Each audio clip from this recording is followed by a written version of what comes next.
तेज प्रताप यादव यहाँ पहुंच गए हैं। यहाँ पे एक्सक्लूसिव तस्वीर देखिए, तेज प्रताप यादव भी यहाँ पहुंच गए ईडी दफ्तर। तस्वीरों में देखिए हमने राबड़ी देवी की खबर दिखाई थी और अब देखिए तेज प्रताप यादव पहुंचे हैं यहाँ ईडी दफ्तर। राबड़ी देवी के बाद अब तेज प्रताप यादव से भी पूछताछ होनी है। देखिए तेज प्रताप यादव अभी तुरंत पहुंचे हैं क्योंकि जो समय है वो 12 बजे का था, तो तेज प्रताप यहाँ देखिए पहुंच चुके हैं। देखिए कुछ बोल रहे हैं तेज प्रताप यादव। जी क्या कहिएगा? जी क्या कहिएगा?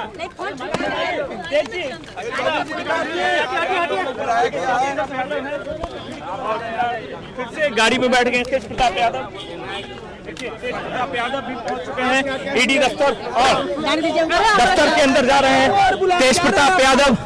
और राबड़ी देवी के बाद अब तेज प्रताप यादव ईडी दफ्तर के अंदर पहुंच चुके हैं। और जिस तरीके से सुबह से ही जो कयास लगाए जा रहे थे कि राबड़ी देवी और तेज प्रताप यादव एक साथ आएंगे, लेकिन सबसे पहले राबड़ी देवी पहुंची और उसके बाद तेज प्रताप यादव। तो अब तेज प्रताप यादव से भी पूछताछ होगी यहाँ पे ईडी दफ्तर के अंदर, क्योंकि तेज प्रताप यादव भी अब पहुंच चुके हैं। दोनों को समन किया गया था, राबड़ी देवी और तेज प्रताप यादव को, और कल लालू प्रसाद यादव को भी ईडी दफ्तर पहुंचना है। वो अगर इस तरह से तंग करेगा, बुलाया जाएगा, तो बीजेपी को ये हम लोग संदेश देने के लिए यहाँ पे आए हैं एनडीए को कि हम लोग कार्यकर्ता घबराने वाले नहीं है। हमारे नेता तो पूरी तरह से तैयार रहते हैं कि तुमको जहाँ बुलाना है, जब बुलाओगे हम वहाँ पे हाजिर हो जाएंगे। जब हमारे नेता जब हाजिर होने के लिए तैयार है, तब तो सड़क पर किसी समय भी खड़ा होना। मामला तो काफी साल पुराना है, तो लगातार पुराना है, लेकिन अब चुनाव आ गया ना। जब जब चुनाव आता है तो आप लोग को तो पता है कि एनडीए की आदत है कि अपना मीडिया को किस तरह से, और अपने जो ईडी हैं, सीबीआई हैं, जितने मतलब उनके तंत्र है, सबको एक्टिव कर देता है कि किस तरह से लालू जी और उनके परिवार को हमें तंग करना है। तो उसी का एक करिए ये आज। लालू प्रसाद यादव को भी आना है। हाँ, कल उनको भी आना है, आएंगे भी, सामना करेंगे भी। वो बीमार हैं लेकिन फिर भी लोग से घबराने वाले नहीं हैं। वो डट के आएंगे और सामना करेंगे। अभी तक तो कोई गलती निकाला नहीं है, आज भी गलती कुछ नहीं निकलेगा, कल भी कोई गलती नहीं निकलेगा। लेकिन उन्हें चुनाव का एक मुद्दा है जो इस बार एनडीए को बिहार की पब्लिक पूरी तरह से नीचे गिरा के दिखाएगी। आपको क्या लगता है? देखिए 2025 जो है वो चुनावी साल है और भारतीय जनता पार्टी का तो ये चिर परिचित है उनका अंदाज कि जब चुनाव आता है तो वो उन अपने विपक्षियों को डराने के लिए इनकम टैक्स, ईडी, इन सब का पीछे भेजती है। और मुझे लगता है ये बहुत ही मामले को आप कैसे देखती हैं? देखिए जिस मामले के लिए लगातार और बार बार सुनवाई हो रही है वो रेल विभाग से है जुड़ा हुआ मामला है। और मुझे नहीं लगता कि किसी भी रेलवे मिनिस्टर को ये पावर है, एम्पावर्ड है वो कि वो किसी को जॉब दे सकते हैं। और ये जो एलिगेशन जो लगाया गया है वो लंबे सालों से ये पूछताछ की, कई लोग के नाम भी सामने आए थे। तो नाम किस तरह से सामने आए हैं, कभी क्या ईडी ने आपके सामने रखा? कम से कम मीडिया बंधुओं को बता दिए होते वो। हाँ, लेकिन इतने सालों से वही प्रक्रिया चल रही है, बुलाना है, पूछना है, बैठाना है, फिर चले जाना है, फिर चुनाव समाप्त हो गया तो भूल जाना है, फिर चुनाव आया फिर याद आ जाता है कि अच्छा है वो मामला है ना, अभी भी तो पेंडिंग पड़ा हुआ, ऐसा करो फिर से भेजो सम्मन, फिर से बुलाओ उनको। ये प्रक्रिया निरंतर चलने वाली है क्योंकि भारतीय जनता पार्टी जान रही है कि बिहार में उनका कोई जनाधार है नहीं। और सबसे बड़ी पार्टी राष्ट्रीय जनता दल और उनके नेता हमारे राष्ट्रीय अध्यक्ष लालू प्रसाद यादव जी, तेजस्वी यादव जी से तो वो डर और उनका भय तो सबने देखा है। एक युवक के पीछे 35 हेलीकॉप्टर घूम रहे थे, पूरा का पूरा भारतीय जनता पार्टी जो है वो बिहार की धरती पे उतर गया था लगातार, जिनको बिहार की चौहद्दी के बारे में पता नहीं है, लेकिन आते हैं यहाँ तो बड़े बड़े वादे करते हैं। तो ये डर। राहुल एवेन्यू कोर्ट से कुछ दिन पहले जमानत मिली थी हेमा यादव को, तेज प्रताप यादव को, अब फिर ईडी ने समन कर दिया। ईडी की क्रेडिबिलिटी ही खत्म हो गई है। यही ईडी है ना जो केस को क्लोज करती है, यही ईडी है फिर दबाव में आकर के बीजेपी के केस को ओपन करती है। तो ईडी की तो कोई क्रेडिबिलिटी है नहीं। चुनाव के समय ये एक रूटीन वर्क में लग जाती है, वही कर रही है। तो क्या लगता है इस पूरे मामले को आप लोग कैसे देखते हैं? यहाँ पहुंचे हैं किस लिए?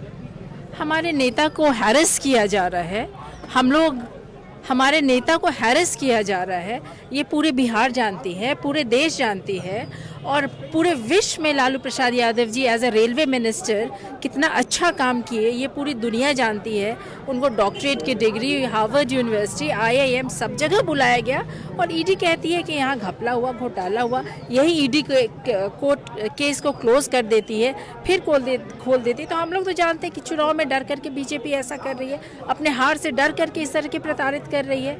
सोच रही है कि शायद उनका वोट बैंक इससे बनेगा, लेकिन हकीकत में उनका वोट बैंक इससे बिगड़ेगा अगर इस ओछी सोच रखते हैं बीजेपी वाले। तो एजाज जी हमारे साथ है, क्या लग रहा है इसी साल चुनाव भी है और लगातार पूछताछ चल रही है? देखिए, देश के लोग, बिहार के लोग कहना शुरू कर दिए हैं कि बिहार में चुनाव है, अब एजेंसियां सक्रिय हो जाएगी, और एजेंसियां सक्रिय हो गई है। जिस तरह से झारखंड के चुनाव के पहले एजेंसियां सक्रिय हुई थी, दिल्ली चुनाव के पहले एजेंसियां सक्रिय हुई थी, उसी तरह से बिहार चुनाव के पहले एजेंसियां सक्रिय हो गई है। और भारतीय जनता पार्टी और केंद्र सरकार का एकमात्र उद्देश्य होता है कि राजनीतिक हित साधने के लिए बदनाम करो। चुनाव में नुकसान हो सकता है इन सब चीज़ों से? देखिए, एक चीज़ जान लीजिए, बिहार की जनता का विश्वास और समर्थन डबल इंजन सरकार पर नहीं है। क्योंकि जनता के लिए, जनता के मुद्दे पर, जनता के हितों के लिए जिस तरह से बिहार में लॉ एंड ऑर्डर की स्थिति है, जिस तरह से महंगाई बढ़ रहा है, जिस तरह से आम आवाम त्रस्त है, उससे लोग मुक्ति चाहते हैं। और डबल इंजन के नेतृत्वकर्ता के प्रति लोगों का ये सोच है कि जिस तरह से बिहार में सृजन घोटाले हुए, बालिका गृह कांड हुए, उस तरह के मामले पर एजेंसियां सक्रिय क्यों नहीं है? आखिर क्या कारण है?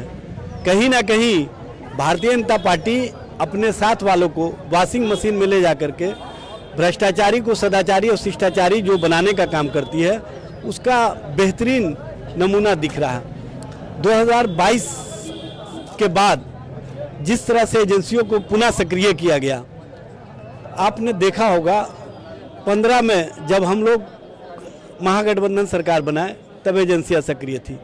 17 में जब इन लोग फिर सरकार बना लिए तो एजेंसियां सो गई थी या इस मामले को क्लोज कर दिया गया था। लेकिन जैसे ही 2022 में फिर महागठबंधन की सरकार बनी, एजेंसियां सक्रिय हो गई और इन्हीं एजेंसियों को माध्यम बना करके बिहार में सत्ता परिवर्तन कराने का काम किया गया।